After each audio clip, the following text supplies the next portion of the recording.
السلام عليكم.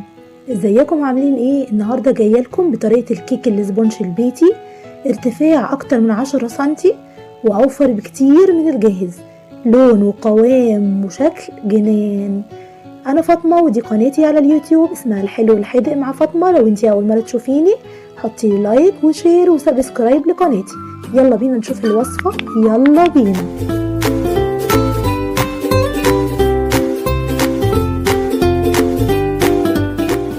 هنبدأ ونقول بسم الله الرحمن الرحيم. اول حاجة معانا البولة بتاعتنا تكون ناشفة ما فيهاش ولا نقطة مية بالشكل ده.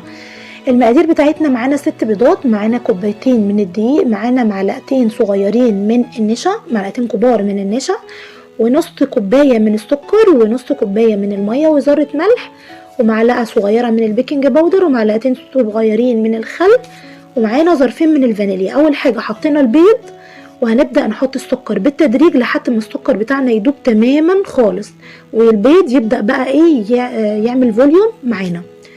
وبعد كده بقى هنبدأ نحط ظرفين الفانيليا بالشكل ده، وهنبدأ نخفق، وهنبدأ نحط اهم حاجة معانا في نجاح الاسبونج البيتي هي المعلقة الكبيرة من محسن الجل دي. هو ده سر نجاح الكيك بتاعنا او الاسبونج بتاعنا. شايفين لونه بدأ يفتح بالشكل ده. انا ضربت شوية مش كتير، وبعد كده رجعت حطيت بقى المواد الجافة، حطيت الدقيق وحطيت النشا وحطيت معلقة صغيرة من البيكنج باودر، ما تكتروش بيكنج باودر، وهنحط معلقتين الخل، ونحط ذرة الملح، ونص كوباية المية، كله مع بعضه كده بالشكل ده بمنتهى السهولة. وهنضرب فيهم لحد ما قوامهم ولونهم يفتح بالشكل ده. شايفين القوام؟ هو ده القوام المطلوب. نركز يا جماعة جدا في كل الخطوات، وان شاء الله بإذن الله يطلع معانا احلى سبونج بيتي في الدنيا. زي ما انتم شايفين بقلب البولة ما بتتقلبش. جهزت بقى الصينية بتاعتنا معانا من 22 لحد 30، المقاس اللي يريحك اعملي فيه. طبعا كل ما تصغري المقاس كل ما الكيك بتاعنا يبقى عالي معانا. هندي خبطتين كده ونكون مجهزين الفرن على درجة حرارة 180 لمدة ساعة لا يقل عن ساعة بالشكل ده.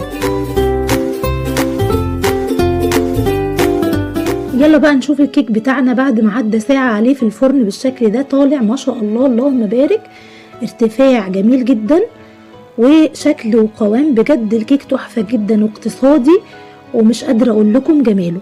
طبعا الكيك دوت انت ممكن تقطعيه على 5 ديسكات، يعني ينفع جدا جدا على 5 ديسكات.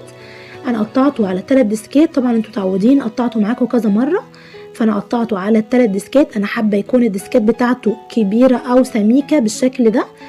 تحفة جدا ما شاء الله، ولون وقوام وحلو جدا. لو انتي لسه متابعيني ما تنسيش في اللايك والشير والسبسكرايب لقناتي، وانتظروني فيديو جديد على خير. باي باي.